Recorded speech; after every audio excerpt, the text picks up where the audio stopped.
जहां सूरज की किरणें तक ठीक से नहीं पहुंचती, वहां पहुंचता है कमांडो। जो जहरीले सांप लोगों की मौत बन सकते हैं, उन्हें खुराक बनाता है कमांडो।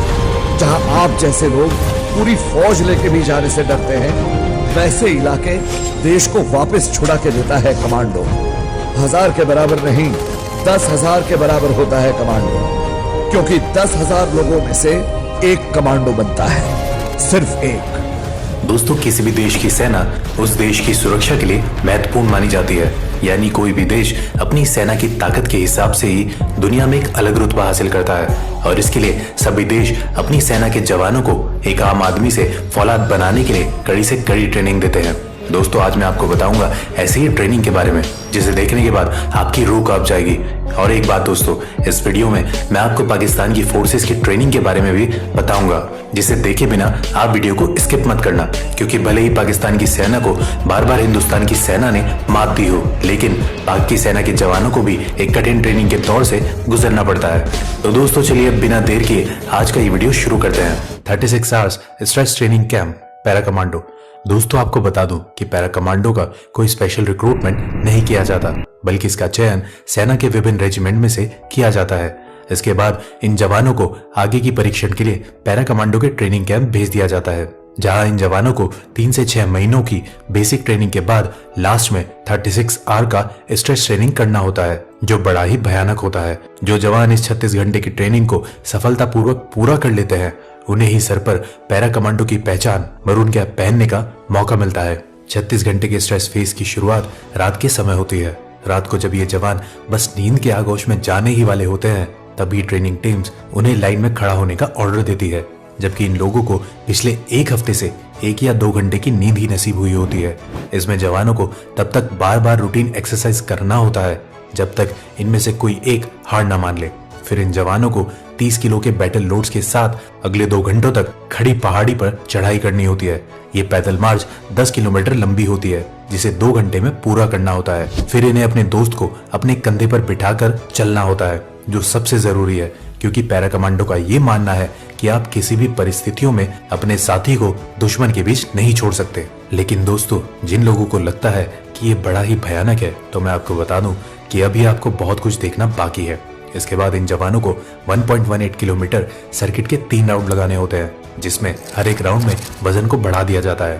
पहले राउंड में जवानों को अपना 30 किलो का बैटल लोड और हथियार के साथ 20-20 लीटर के 2 जेरी कैंस लेकर चक्कर लगाना होता है, जबकि दूसरे राउंड में 80 किलो के ट्रक के टायर के साथ चक्कर लगाना होता है, और तीसरे राउंड में लकड़ी के भारी भरकम टुकड़े को कंधे पर उठाकर 1.18 किलोमीटर सर्किट को पार करना होता है, जिनका वजन 30 से 80 किलो तक हो सकता है। हर राउंड को पूरा करने के लिए इन्हें सिर्फ 1 ही घंटे का वक्त दिया जाता है। ट्रेनिंग के इस हिस्से को वेट शिफ्टिंग कहा जाता है, जिसे पूरा करने के बाद जवानों को 12 फुट गहरे पानी के टैंक में हाथ पैर बांधकर डाल दिया जाता है। इस टैंक का पानी बर्फ से भी ज्यादा ठंडा होता है। टैंक में ट्रेनर इन जवानों को उतनी ही ऑक्सीजन सांस के रूप में लेने देता है, जिससे वो जिंदा रह सके। जवानों को ऐसा परीक्षण इसलिए दिया जाता है ताकि वो मिशन के दौरान एक्सट्रीम स्ट्रेस को झेल सके।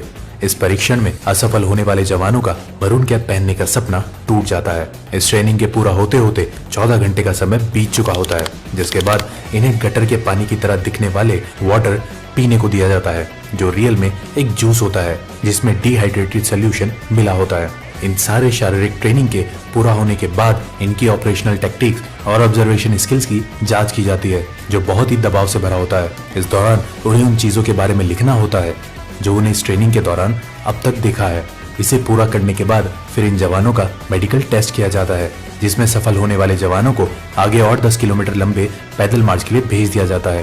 पैदल मार्च पूरा होने के बाद करीब 20 घंटे से भूखे इन जवानों को रूखा सूखा खाना दिया जाता है। खाना खाने के बाद कई जवानों को नींद आने लगती है और कई जवान सो भी जाते हैं, जिस वजह से उन जवानों का मरून कैप पहनने का सपना टूट जाता है। फिर बाकी जवानों को आगे 5 घंटे के लिए जंगल में छोड़ दिया जाता है, जिस दौरान इनके कॉम्बैक्ट स्किल की जांच की जाती है। उसके बाद कॉम्बैक्ट स्किल में सफल हुए जवानों को कीचड़ में उतार दिया जाता है। फिर उन्हें कीचड़ से सने अपने ड्रेसेस के साथ हथियारों के साथ दौड़ लगाना होता है, और इसी के साथ इन जवानों का 36 आवर्स स्ट्रेस ट्रेनिंग समाप्त होती है और सफल हुए जवानों के सर पर मरून कैप सजा दी जाती है। Number 2, people's liberation army training camp, China. दूसरे ताकतवर देशों की तरह ड्रैगन यानी चाइना के पीपल लिबरेशन आर्मी के जवानों को भी कठिन ट्रेनिंग के दौर से गुजरना होता है, लेकिन इनकी ट्रेनिंग का एक हिस्सा बाकी देशों से बिल्कुल अलग होता है।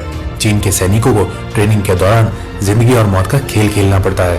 ट्रेनिंग के दौरान इन सैनिकों को बचपन के गेम पासिंग द पास की तरह जिंदा ग्रेनेड से खेलना पड़ता है। यह खेल तब तक चलता है जब तक आखिरी सैनिक उसे जमीन में फटने से पहले दबा ना दे।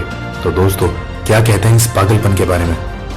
Number 3, Gorkha boot camp. इस दुनिया में अगर किसी को मौत से डर नहीं लगता है तो वो है गोरखा रेजिमेंट के जवान। अभी तो भारत के पूर्व सेना अध्यक्ष रहे सैम मॉनिक शाह ने कहा था कि यदि कोई व्यक्ति कहता है कि उसे मरने से डर नहीं लगता तो वह या तो झूठा है या फिर गोरखा है। दोस्तों, इस रेजिमेंट के भरोसे तो अंग्रेजों ने सेकेंड वर्ल्ड वॉर में हिटलर से टक्कर ली थी।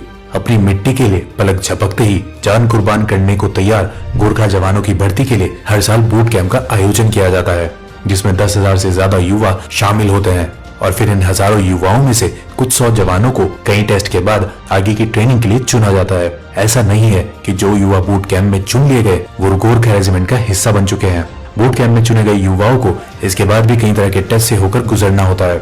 चुने गए युवाओं को ट्रेनिंग से पहले 25 किलो वजन के साथ पहाड़ी जैसी चढ़ाई वाले इलाके में करीब 1 घंटे की रेस में सफल होना अनिवार्य है, तभी वो आगे की ट्रेनिंग के लिए चुने जाते हैं। रेस में सफल होने वाले जवानों को कुछ बेसिक ट्रेनिंग देने के बाद उन्हें आगे की ट्रेनिंग के लिए बेस कैंप भेज दिया जाता है, जहां से ये जवान दुश्मनों के लिए काल बनकर ही बाहर निकलते हैं। गोरखाओं के बारे में कहा जाता है कि गोरखा जब एक बार अपना खोखड़ी निकालता है तो वह अपने दुश्मनों का खून बहाए बिना मैदान में नहीं जाता। और अंत में अगर आप सोच रहे हैं कि गोरखा आर्मी सिर्फ भारतीय आर्मी में ही है तो आप गलत हैं। नेपाल आर्मी और भारतीय आर्मी के गोरखा रेजिमेंट के अलावा ब्रिटेन आर्मी का गोरखा ब्रिगेड बहादुरी के लिए मशहूर है। अपनी बहादुरी से गोरखा पलटन ने हिंदुस्तान के लिए कई युद्ध जीते हैं।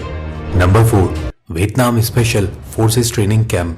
Vietnam special forces people's army of Vietnam के लिए काम करता है, जिसके जवानों की ट्रेनिंग की शुरुआत इन कांटेदार बारों पर नंगे पांव चलने से होती है।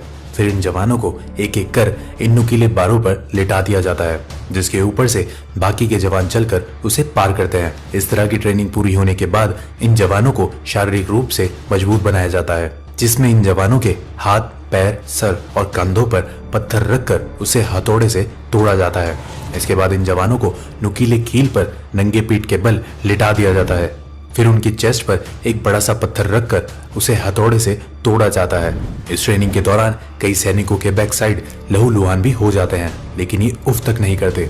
ये तो कुछ भी नहीं था, ये देखिए इनके ऊपर किस तरह इन धारदार चाकुओं को ऊपर से गिराया जाता है, लेकिन इनका शरीर इतना सख्त हो चुका है कि ये चाकू भी इनका कुछ नहीं बिगाड़ पाते।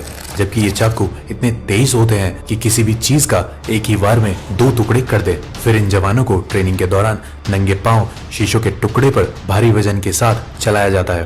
दोस्तों, अगर इतना कुछ देखकर आपके रोंगटे खड़े हो गए हैं तो मैं आपको बता दूं कि ये तो कुछ भी नहीं था, क्योंकि इसके बाद ही इन जवानों की असली ट्रेनिंग शुरू होती है। तो दिल थाम लीजिए और ये देखिए कि कैसे नंगी तलवार पर लिटाकर इन सैनिकों के चेस्ट के ऊपर एक बड़े से पत्थर को रखकर हथौड़े से तोड़ा जा रहा है। फिर ये देखिए किस तरह वियतनाम स्पेशल फोर्सेस के जवान गर्दन के बल एक लोहे की रॉड को क्षण भर में मोड़ देते हैं और फिर उसे कैसे अपने गर्दन से बाहर निकालते हैं। इन सारी ट्रेनिंग को पूरा करने के बाद इन जवानों का शरीर लोहे से भी सख्त हो जाता है। अगर आपको विश्वास नहीं हो रहा है तो ये वीडियो देखिए।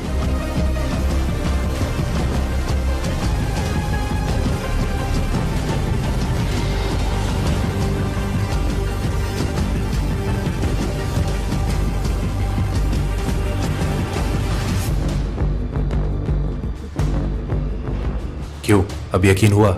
इसके अलावा वियतनाम स्पेशल फोर्सेस के जवानों को पानी के अंदर, माउंटेन हिल्स और जंगलों में लंबे समय तक सरवाइव करने के लिए कई तरह से प्रशिक्षित भी किया जाता है। फिर इन फौलादों को वियतनाम स्पेशल फोर्सेस में रिक्रूट कर लिया जाता है। Number 5, special service group SSG Pakistan.